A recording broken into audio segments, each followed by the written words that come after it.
Hello friends, তো আজকে একটা কালী পুজোর নিমন্ত্রণ আছে, তো সেখানেই যাচ্ছি। তো চলো যাওয়া যাক, লেটস গো। তো ফার্স্টে এসেই দিয়ে দিল মা, তারপরে এখন ওরা প্রসাদ দিয়ে দিল। তো আমরা সবাই মিলে এখন বসে প্রসাদ খাচ্ছি।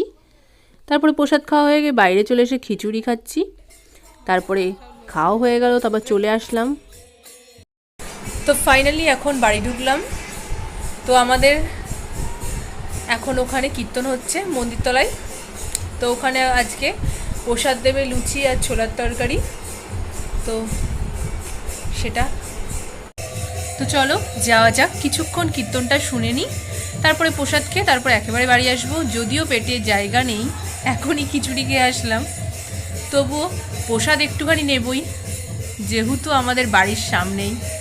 এখানে আমাদের পুরো বৈশাখ মাসটা জুড়ে হয়, তো আজকেই শেষ দিন, তার জন্য এখানে আজকে খাওয়ানো হবে। তো চলো যাওয়া যাক। বাড়ির সামনে কোনো কিছু হওয়া মানে একটা সুবিধা, যে বাড়িতে বসে বসেই সব কিছু শুনতে পারবা। তো তাই আমরা এখন বসে আছি এখানে আমাদের পোটের ওপরে। তো এখন কীর্তন শেষ, তো সবাই প্রদীপের তাপ নিয়ে নিচ্ছে, আর এদিকে সবাইকে এখন বাটি ডিস্ট্রিবিউশন করা হচ্ছে।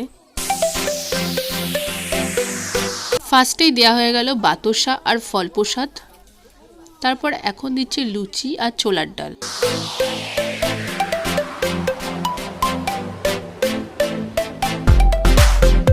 তো আমার প্রসাদটাও নেওয়া হয়ে গেছে, তো চলো এখন বাড়ি যাওয়া যাক। তো প্রসাদ খাওয়া হয়ে গেল। তো আজকে এখানেই ভিডিওটা এন্ড করছি। ভালো লাগলে like, comment, subscribe. Tata, bye bye.